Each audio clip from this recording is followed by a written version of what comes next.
We're live.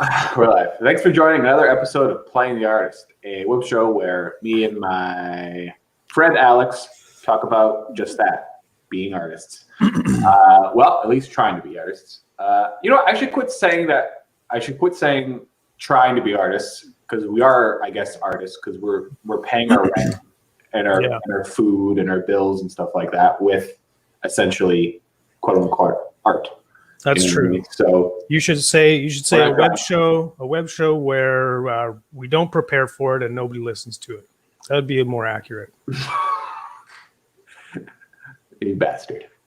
Yeah, so this is a weekly web show where me and Alex, my friend, we just talk about art and we talk about our projects and we talk about trying to get this thing up and rolling. All the trials and tribulations.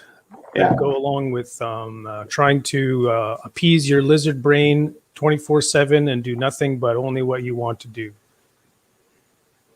That's not true. What?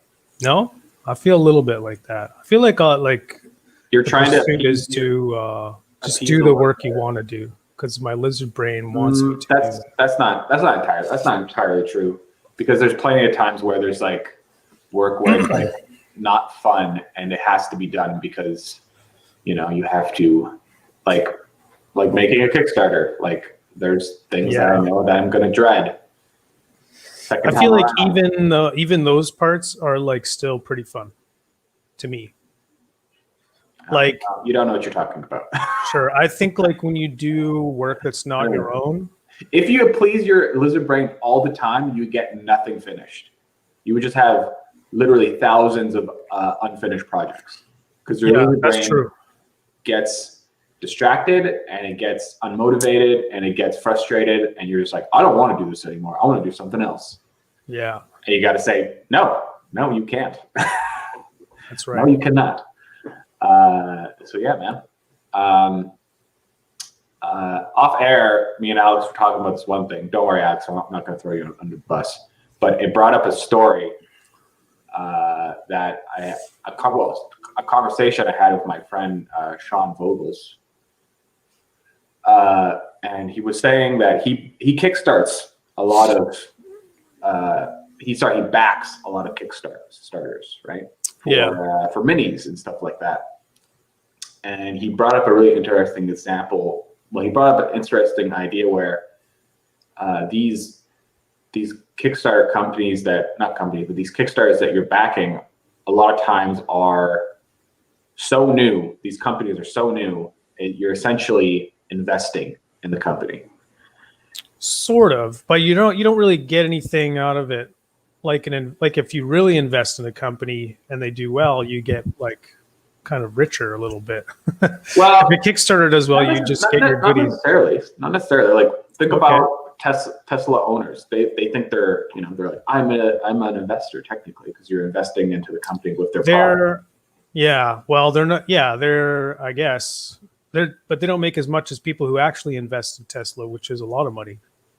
I still think that's an investment, right? When you give money to something and they give you something in return, and there's something that has a significant value to it, where it's I really like this thing, and I'll give a little bit extra, even though there's bumps and nicks up. There's it's a leap of faith in the same way. And I think that's a lot of Kickstarters is kind of like that. It's kind of like for me, you know what I mean? My first Kickstarter could have went a lot smoother. But yeah, I just want to bring that up, I guess. Bring that up, I suppose. Mm-hmm. Yeah. Yeah, man, it's tricky. I don't know what to say. Kickstarter is I love it. I'm glad it exists. It's never been, I guess, more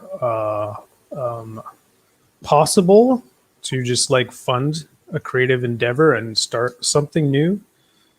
I guess well, back in the day you'd have to send out samples and hit the pavement and knock on doors and make blind phone calls and try to convince people to invest in your stuff, which seems Well, there's already So kind of crazy. there's already a version of that, but it's just a digital version, right? Yeah. Yeah. It's like, it's easier.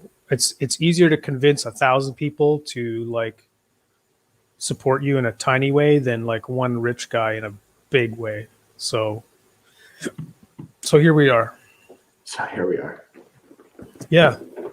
But yeah, we were just looking at Kickstarters that are like, I think doing well and making it like, to me, doing well is like you're making enough that if you did one or two a year, you wouldn't have to, go work at Starbucks to continue to, support them and do the next one and continue that cycle and everything like that. So yeah, that's the goal.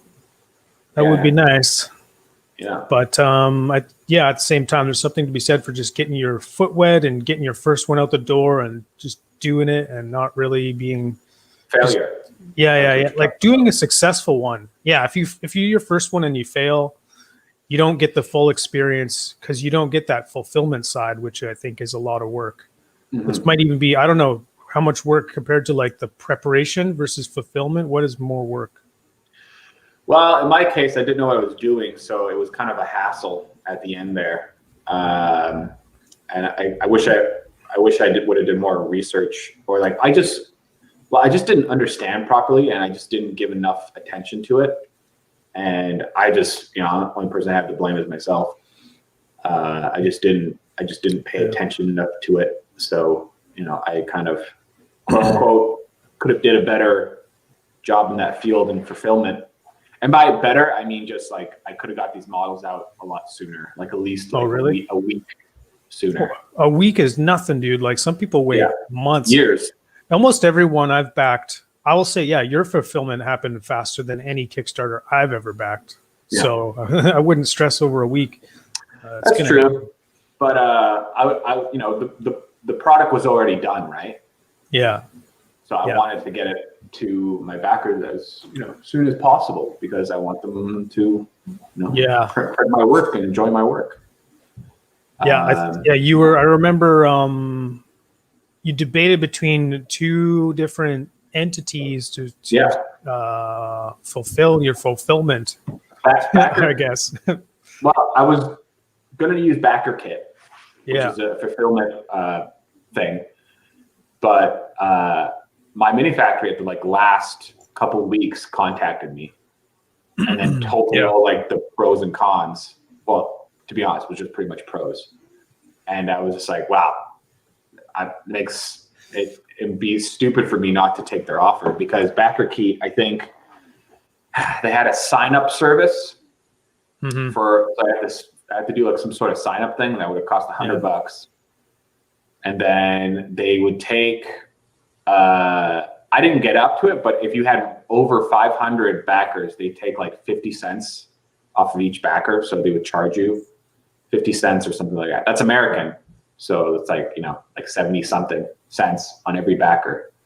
And then also, I don't know, I just didn't I found it really confusing, how their setup worked. I just didn't understand it.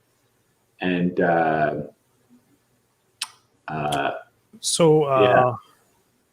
and also they take a percentage as well. They take 2% of the Kickstarter earnings. BackerKit does? Yeah.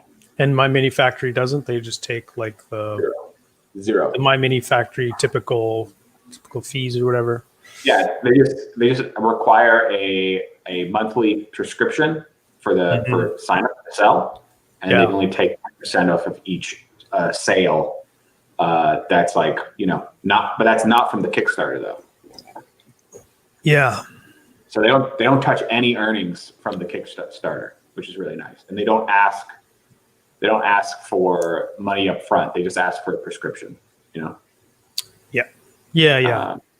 And they have, they're made specifically for miniatures and all that stuff. So it makes a lot of sense. Whereas BackerKit's kind of generic. It's just that, well, my models are living in an area where people visit, right, to find models. Yeah. You know what I mean? So it's now it lives in a place where there's traffic. which is great. It doesn't just live in a place where there's very minimal traffic.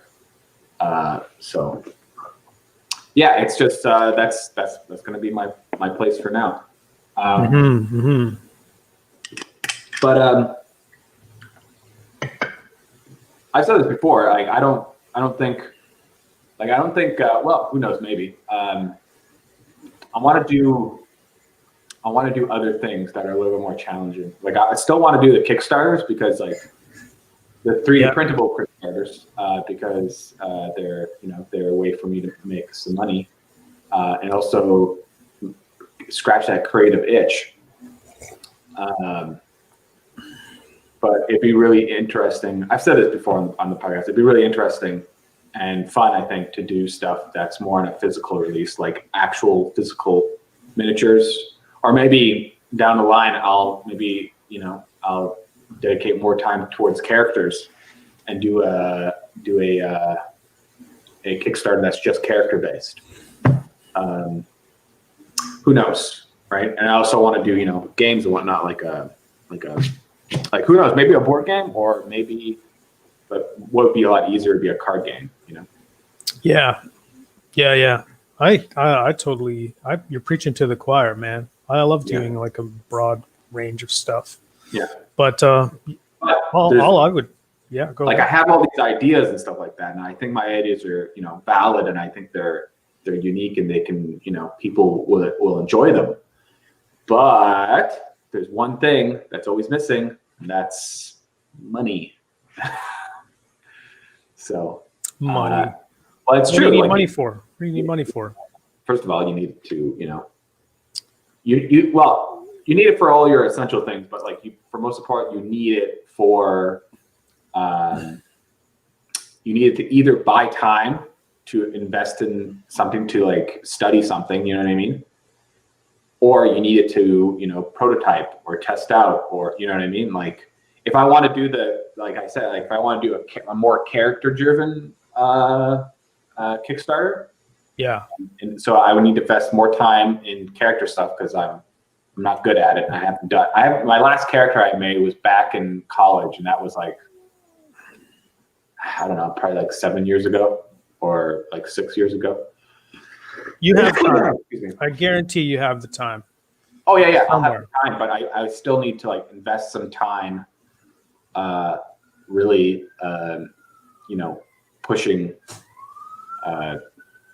like just having some time that's not focused around, like I already said that I want to do a character, but for this Kickstarter that I'm working on right now, but I want to invest more time to be more skillful at it so I can give a better product. Mm-hmm. And if I do that, I need a resin printer. Because I wouldn't set up these needs, that. Like you don't think I need a resin printer? You don't think I need a resin printer? I don't think you need one. I don't think you need one to start sculpting characters. I think you need to set some time aside, and that's it. You missed the word that I said. You missed this sentence. Oh, okay. What did you say? For a more character-driven Kickstarter. Yeah, I do agree with that. Like, I guess like having a resin printer. I'm hitting a wall here, like not having one. Yeah. It's like I can't offer supported figures. I don't really. It's hard for me to send figures to people to paint for promotion because or even just any kind of promotion like YouTube or whatever, because it's like I just see so many like tiny little artifacts on my FDM prints that it doesn't feel like a finished product. Yeah. And so it's hard for me to like share my work because I don't want to share it. Yeah, I don't want to show the Z-Sphere dragon model. I want to show like the best example of my work that I possibly can. And I want to, and yeah, you're right. Like, unless you're paying somebody to fulfill that for you or to print those for you, right? Which I did. But then anytime you pay somebody else, this is what I'm realizing. Anytime you pay anyone else to help you out, you lose control over that aspect. And what are you going to do? Pay more to gain more control? that's a slippery rope, because like I went with one of my merchants and I said, hey, can you print this? And he does a great job. And it's, this is through no fault of his own. It's just when we shipped it to the painter on Instagram, from him, who I found on Instagram, it's just like it's lost. The package is just lost in Europe somewhere. Yeah. And if it were me, I would just, I'll print you another set. I'll just mail them out. But it's like, okay, well, for me to do that now, I can't do that myself. I'd have to like do a whole nother order and do a whole nother shipping method. And it's like, I could go down this rabbit hole and spend a lot of money with a print vendor to try to do that. But I'm like, I just told them, like, I'm sorry. It's like, I don't know if it's COVID or what. They're on the way. I look at the tracking. It's somewhere in Germany. And it's like, I don't know what else to do. But when I get my resin printer, I will, I'll send you like an expedited parcel of some miniatures, because he's really excited about it.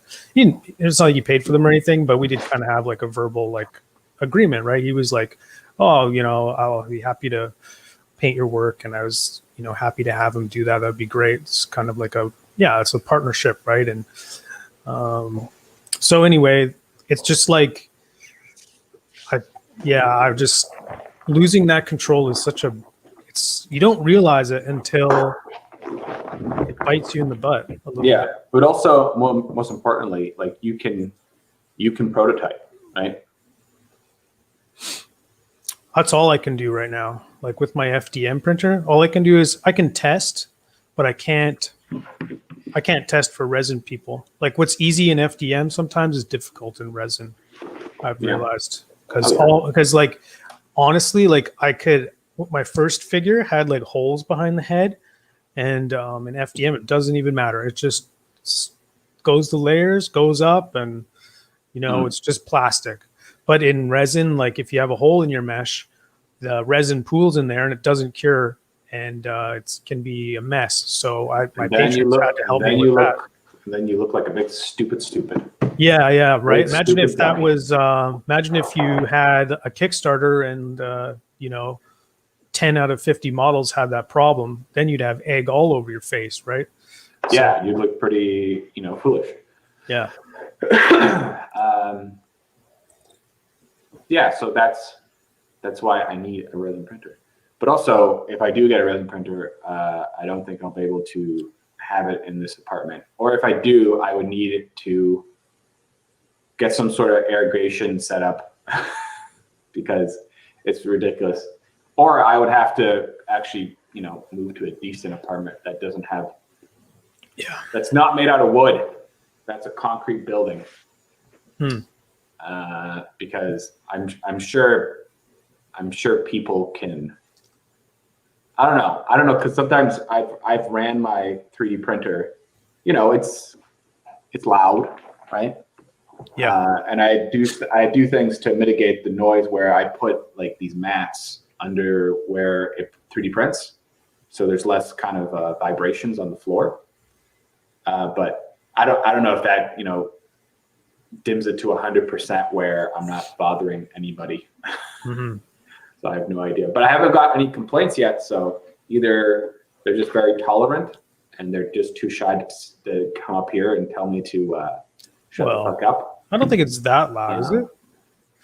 It's pretty annoying. The table is wobbling like the whole time? Is that what's happening? The table's not wobbling the whole time, but it vibrates, right? It's a moving part, and when it vibrates, it makes noise. So also for my own sanity, I would like to live in a concrete building because then I won't have to hear my neighbors. So yeah. I live in a concrete building, and I still hear my neighbors. I hear them upstairs dropping pencils on the ground, and they water their plants, and then the water all falls down onto our balcony. Neighbors they're going to be annoying no matter what kind of building you're in. I suppose so. They open their door, and their door hits my car, and then my car has damage on it. Like, anyway, this is not the forum for this, but concrete building is like, I guess it's better. Yeah. But fucking Kevin's place, big concrete building. Every time I've visited it, I've never once heard, or I've never heard Kevin complain about his neighbors. Kevin is the obnoxious neighbor. That's right. That's a good point. He's not the not the peaceful granny, sipping tea on a Sunday afternoon. He's like the guy with the dog. That barks as soon as he's not in the room with the dog. Anyway, we're going way too deep into life. Way more deep than I'm comfortable with. I'd rather talk about toys and fantasy games. I've been on a bender of Todd McFarlane talking in interviews. Yeah, he's great. I like hearing him, hearing his thoughts. Yeah, he's very smart, and he just recently surpassed. He has the record for the most issues of a comic done by the original creator. He has 101. Sorry, 301. Issues. Really? Yeah, he holds the record. And so is that as a writer or as a illustrator or just any part of the process or? No, he does a lot of inking still. Yeah. Apparently, but he doesn't do every single panel. No, yeah. And he doesn't even write everything as well. It's still his creation. You know what I mean? And he owns it, and it's his thing. You know what I mean? And anyways, he said something interesting where you don't get to 300 books with every creation is precious. You're gonna have some ugly babies, and that was and you hear that during college, and I forgot about it, and it was kind of nice to rehear it again, I guess you could say. And it was kind of oh, that's right, don't get caught up on every single piece, because some pieces should be cooler than others, or better, or more interesting. Think of your favorite thing in the world, and there's probably your favorite video game probably had a boring level in it somewhere. It wasn't as good as there's stuff that's not as interesting or whatever. I don't know. It's a wealth of knowledge. I don't know if that's the other thing is the idea of Wabisabi, where to have flaws is to be beautiful, and without flaws you're lacking something. You're lacking that you can't love something that isn't flawed in some way. To love something in spite of its flaws is a next level.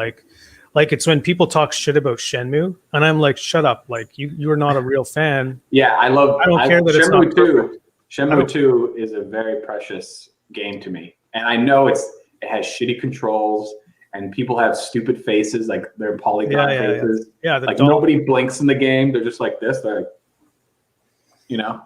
There's something charming about even the poor dialogue. Yeah, and they're talking when you would talk to a character in number 2, they'd be talking to another NPC, and you would talk to them, and they would just turn their head, and they would still be doing this. Dude, Skyrim's bad for that too. Oh, people. The guy will be the guy will be clanging his hammer. He'll be a blacksmith. He'll be clong, clong, clong, and you'll be hey, have you how's it going? And then he'll be clong, hey, oh no, I haven't seen him. And he just will not stop. That's that head tracking technology is just where stupid. It's ruining games. Yeah, it's just making it too lazy and easy to just aim at everything and have discussions.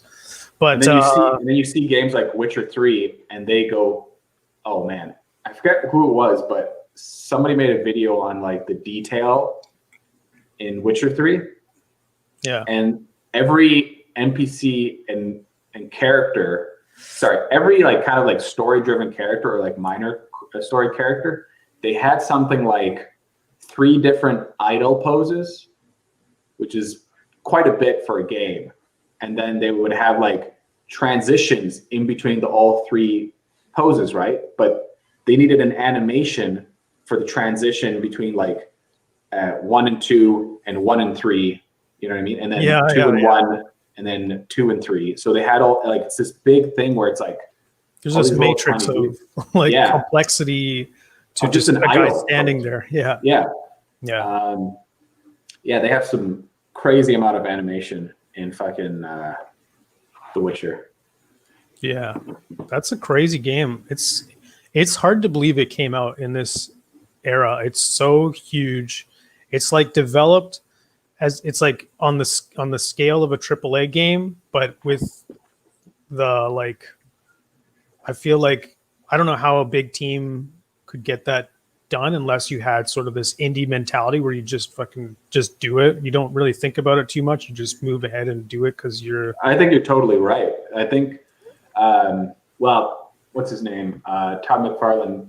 I was on a bender with him, and he was talking about the people that like shake things up and make things interesting and make things better, right? They don't come from the inside; they come from the outside, right? But something happens all the time.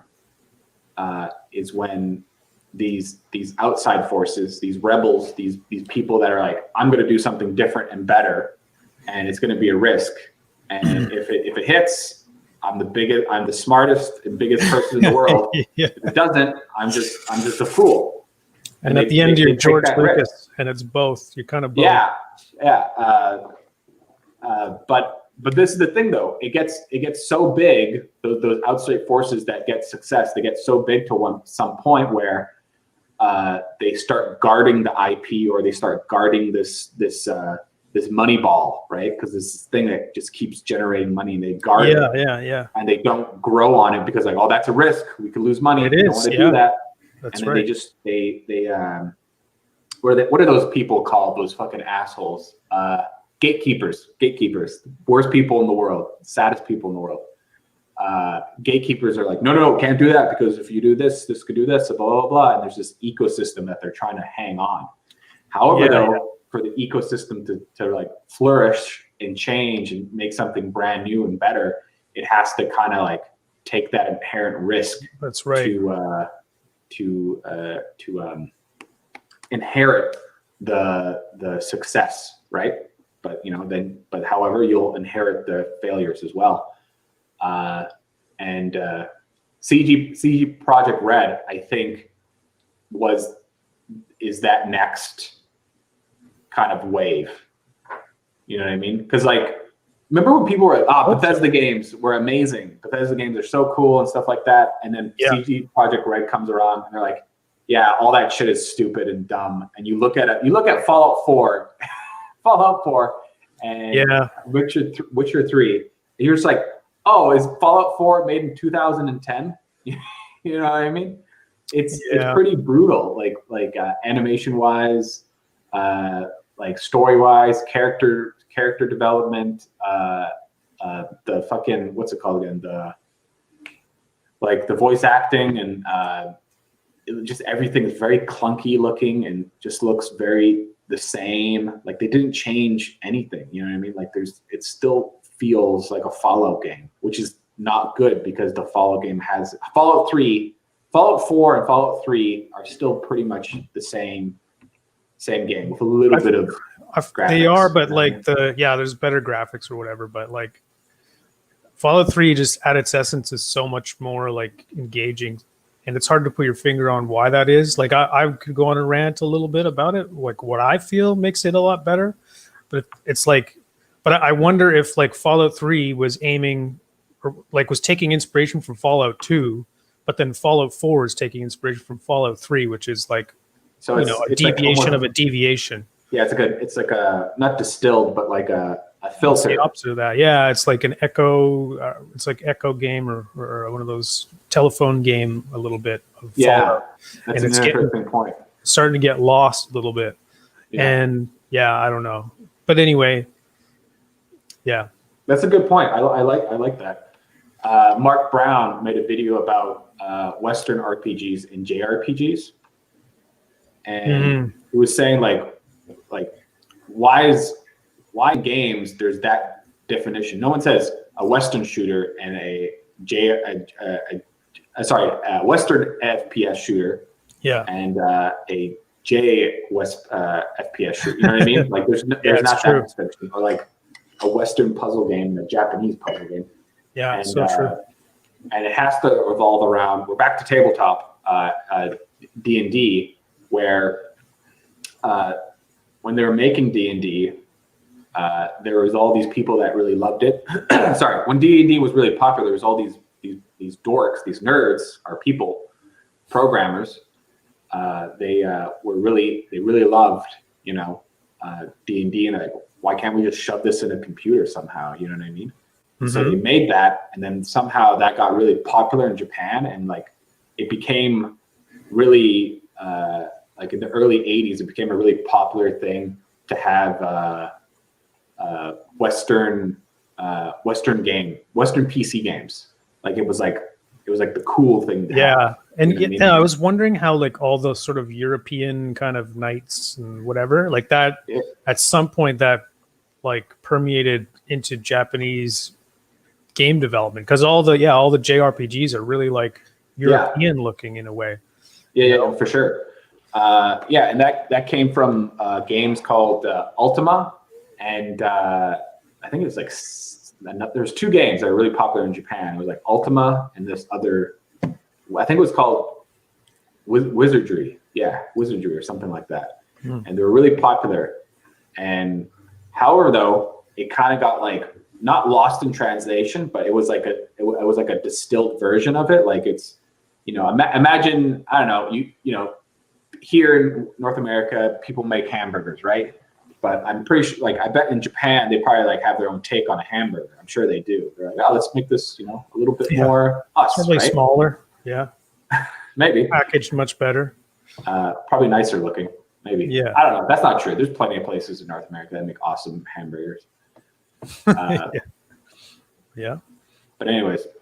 So they just kind of like made their own version of that, and they, put cute faces on things and made things very poppy and made things very flashy for the Super Nintendo. So what is like what's like the prime example of like a Western RPG? Would it be? It'd be Dungeons and Dragons, my dude. Really? That's like the, and the thing is like he made a good example is Mark Brown. He was saying like, when Western companies make RPGs, they're kind of already pulling from the source, which is D&D, right? A lot of that, like a lot of like old role-playing games. And Japan, well, they're kind of pulling from the remnants of like Final Fantasy and all these kind of games that kind of were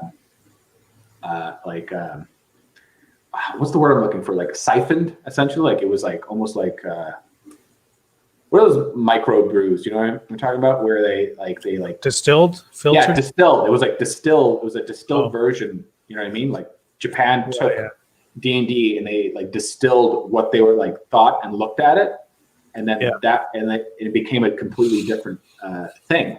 I guess what I'm asking is like in video games, what is an example of like a prime example of a Western? Because I know that like. A game like here's an example. A lot of Western Skyrim, games, obviously. A lot of Western RPGs. They used to do this beforehand. They would let you customize your character a lot more, like facial features and that's right. Stuff like that. But a lot of JRPGs, they kind of have a written-in character, and the only thing you could change is the name. You know what I mean? Yeah. Because they're taking their reference from other existing video games, like PC games, and Western audiences are taking it from dice rolling games, paper and pen games. Yeah, that's weird. Yeah, like I notice in in games when you have the option to customize your character or like change your skin or whatever in Western games, it's like I'm going to dial in every little, the nose is going to get wider, the lips are going to change. I'm going to like micromanage every facet of the character. Yeah. But like in, I think the Dark Japanese gold? way, it's like I'm just going to change my outfit to a different designed outfit, but I'm not like really like making the character look like an image of myself or whatever, or my ideal self. It's like I'm taking a different copy of this character that's been redesigned by the team, and it's like still like kind of an art thing. Yeah. I guess Overwatch does it that way, you know. That's not an RPG. No, it's not. But it's Western company that does it. That allows you to customize your character, but doesn't like Wait, let you Overwatch? dial in the areola size and stuff like that.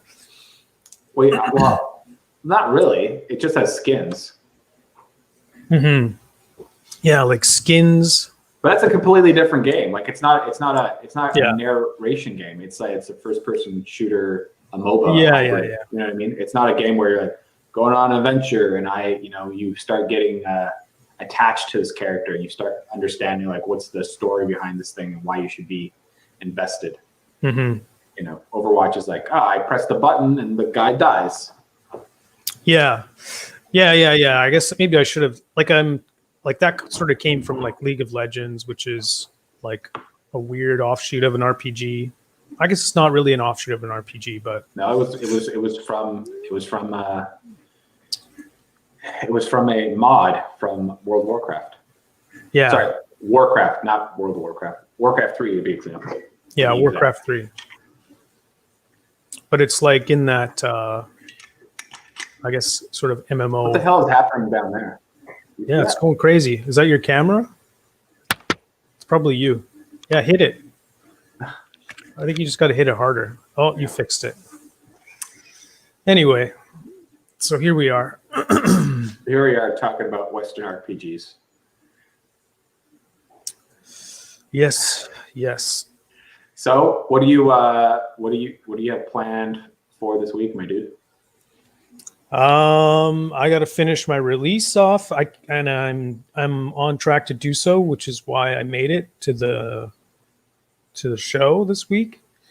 It's the last. It's the 15th is on like Friday or something. So yeah, I'm getting everything buttoned up. It's I think it's going to be kind of an ambitious release as well, which is. It's cool that I got it done a little bit ahead of time, and it's not going to be like lacking in content. I'm releasing like a figure and then a few other models as well. Like not really other characters, but like his abilities are going to get modeled. So he's got like some mines and some drones that he micromanages and tasks around, and so that when you're engaged in an encounter against him, like you have to worry about these other kind of entities that are around. And so I'm gonna make those available to patrons. So yeah, it's gonna be a small collection of figures again, and this is gonna be the third month in a row where I've released more than just one figure. So I'm starting to see. I think I might do one more and see if I can continue that trend, and if so, I might like kind of change because right now my Patreon totally is just like, you get one figure a month, and that's kind of like how it goes. But I think I'm starting to get more comfortable with the process, and I can't offer what like a big army like a lot of them can, but I do think I can offer more than one figure and have some fun extras. And so I might I might change some of the verbiage, but I'm going to take it slow and make sure I know exactly what I want, because I don't like altering the core. I don't know. It's kind of a lot of, you got to re-explain everything again. And yeah, I don't want to do that. I don't want to change it week by week, or I don't want to make a hasty change and then decide a week later it's like, shoot, I should have considered this. So, and it's only, this is only like I don't know. It's like been 5 or 6. Has it been 6 months yet? But it's still pretty new. And but anyway, yeah, starting to get some patrons who are really engaged. Like I would say, yeah, there's there's a lot of patrons, but there's a few of them who are like I talk to every day and who are like just on board and really just want to help in any way they can. And like the topic came up. A lot of people have been like asking me about the pre-supported figures, right? And I'm like, I just can't offer it because I can't test it for you guys. And I know that people who are really good at like creating supports, if they change the scale of the model and redo their supports, there's a lot of times it fails, like it takes trial and error. And these are people who get really good results. So I'm like, there's no way I can take a blind guess at my first pass. Try to offer that to people. So what I said was, I just kind of explained that to everybody, and I was like, if anybody wants to share their supports, because there's some skilled patrons on here, and I know there's some people who are new to resin printing and maybe aren't so skilled with supports. If anyone wants to share them, I'll add another model to the release for the month. And so I'm kind of maybe doing like this, like a crowd inspired, what do you call, community driven sort of like support approach. And we'll see how it goes. I'm not gonna sell those supports because again, I can't handle the customer service. Yeah, I didn't pay for them. It just doesn't feel right. Yeah, and I think it's introduced as like kind of I could get caught with egg on my face if somebody says, "Oh, I tried printing your supported figure and it broke on me," or whatever. Like, what can I do? And I'll be like, I don't know. So I don't want to do that. But if like for patrons, I think because it's a community, I think I'm gonna give it a go. And like I said, some of my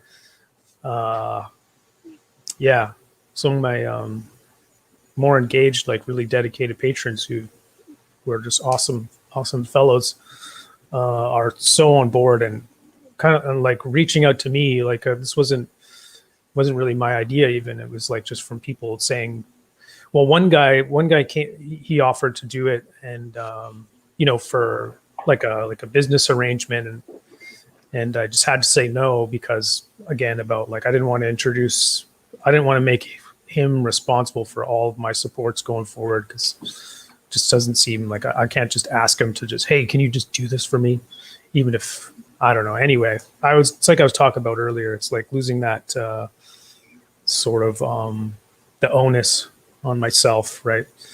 I want to be able to, if somebody's having an issue, I want to have full like capacity to go in and help somebody with that issue. And anyway, so I was like, I just don't feel comfortable moving forward with that. But then other people are like, hey, I got the supported version of the model and just want to share this. And so I was like, okay, well, some like people are really wanting to just share it. So I'll just if people are willing to do that, then I'll just juice up the release. And I've got some old models kicking around. I'll just add those to the release, and everybody can enjoy them.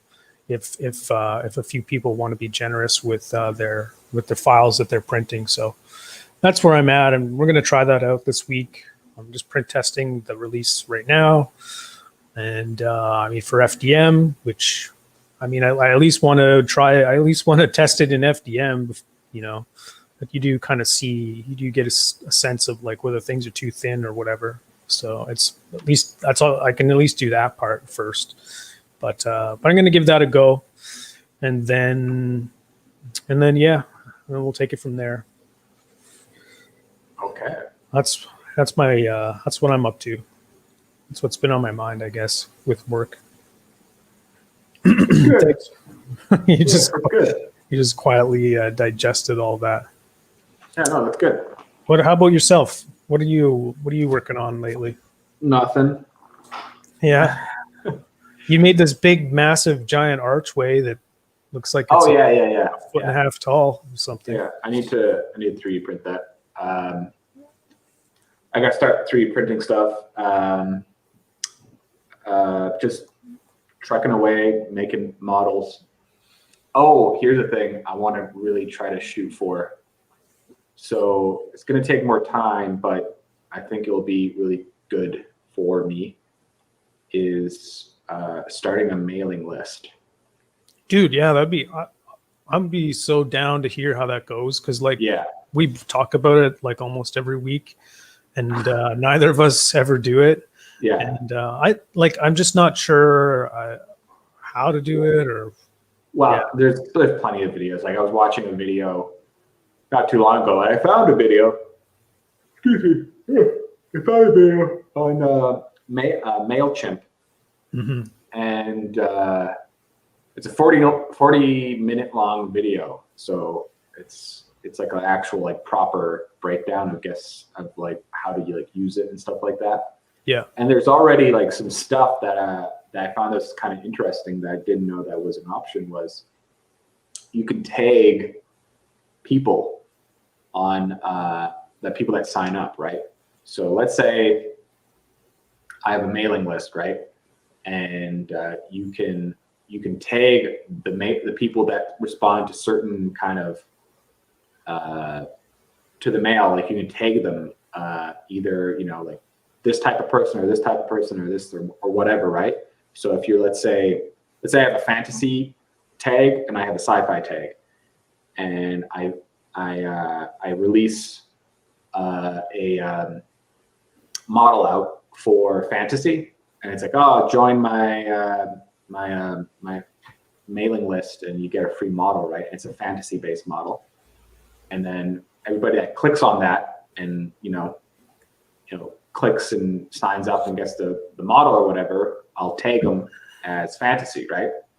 Let's say down the line I do another kind of release thing for the mailing list, and it's sci-fi, and then everybody that signs up for that one, I put them under a sci-fi, you know, and so then I can like pinpoint like potential supporters when I do a sci-fi release or when I do a fantasy release, and just little things like that where I was like, oh, that's good. And I don't know if it's possible, but I'm sure it is. Like when you sign up for a mailing list, I'm sure there's like an automated release to getting like a respawn or whatever to that person, and giving them an email with an attached folder with the model. You know what I mean? Yeah. So, like, that's the kind of thing I want to figure out. Yeah, I don't know if you can send attachments with.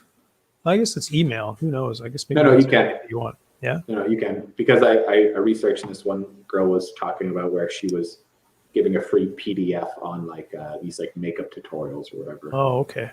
So like people would sign up for a mailing list and then get a free PDF for for that thing or whatever. That would be cool, because it eliminates like you could always offer a code, but then somebody has to go and enter the code, and it's like that's a huge drop off. Yeah, just they get an email with their model and it's ready to go. Yeah. But I need to make like 2 models, because this is my big idea. I think I've mentioned it before to you. I don't know if it was on the podcast, but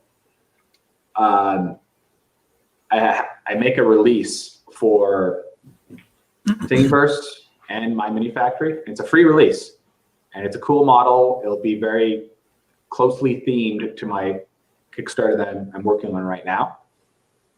And the first one is like is kind of like the bait, where people will click it and be like, "Ooh, this is cool." And in the thumbnail, I'll have like a little teaser of like, "Oh, join the mailing list for this model," and then there'll be another picture of a close up to the mailing list model or whatever. And then give them that model when they join up for the mailing list. And so that's my big evil. Yeah, your big plan. Not evil, but your evil plan to give away. Evil plan to give away free models. But yeah, that's what I want to do. That's I think a good gesture. Yeah. I think there's a lot of people. But it sits as it's like an advertisement. You know what I mean? That just kind of sits there, and then I garner people's potential people that are interested in my work. I get their email, and then slowly but surely, that email list will get bigger and bigger, and then I can put out the bat signal. I'm like, hey man, hey guys, I'm doing this thing, and it's different, or like maybe the same as whatever, and then I can garner people's attention and excitement. Yeah, So yeah. I think that needs to happen. Actually, I don't think it. I know that needs to happen. Mm-hmm. Be very foolish not to do it. So I need to figure out what I can make. So yeah. I think it's great. I think you should do it. I agree with all that. Yeah. What kind of content are you gonna put in the mailing list each week? Each week. Oh, how often are you gonna mail out to people? I don't know, when I have something to say. Oh, okay. Probably once a month, maybe. Each week. You crazy? Oh, some of them are like every Friday. It's like you pick a day of the week, and yeah, that's just what I assume. Drink some water or cough. You got a raspy voice. It sounds annoying. Sounds like there's a booger in your throat. You love it. Come on. You can just mute your mic and cough if you want. But yeah, sorry? I don't have to cough. I think it's just the morning time. Yeah, you're right. I do have a raspy voice. Yeah. Yeah, I sound like no, you don't sound like anything. You just sound like you with a raspy voice. But yeah, so that's something I want to do is, do a mailing list. And I was hesitant because it costs money, to do that. Mm-hmm. So make a free one. Yeah, you can make a free one, but if I get up to a certain amount of emails, then I have to start paying, monthly. How many emails is that? Is it like a lot? I'm trying to remember. If it's hundreds, then it's like it might take a while anyway. Yeah. For sure. I know that, but I'm just making excuses for myself to like be lazy and not do it. Yeah, that's all. It's all good. Yeah, so that's my gig. That's my gig for this week is make a mailing list and keep working on models for the Kickstarter, and that's all I can do. That's all I can do. God damn it. And 3D print stuff because it needs to get done. Yeah, man, that's about it, man, for me. Cool. Yeah. Well, shall we get into the end of the episode? It's about time. It's about time to put this horse to pasture. Pasture? Isn't it cow to pasture? Put the cow to pasture. Maybe. Also, you said something about a slippery rope. I think it's slippery slope, not rope. Well, no, like slippery rope I think works too. When you're trying to climb a rope that's slippery. I suppose so, but I've never heard of rope. But anyways, thanks for joining another episode of Playing the Artist. If you want to support the show, you can subscribe, you can like it, or you can leave a comment saying that we're awesome or we stink. It doesn't matter. Hey, Fabrice, by the way. Fabrice is here? Yeah, he showed up a little later on. It's all good. At least that's one view. But anyways, the show's every Tuesday. Hang on, I got to stop there for a second. If we go back to normal, like if you start going back to EA, you know what I mean? Like you have to into the office? Yeah. We have to do this thing at 7 again. How the hell are we going to do this at 7? I don't know. We'll just figure it out. I don't remember doing this at 7. And I think I'll be working home from a long time, so we don't have to worry about that for also a long time. Or maybe you'll take the leap of faith. Thanks for joining another episode of Playing the Artist, a weekly show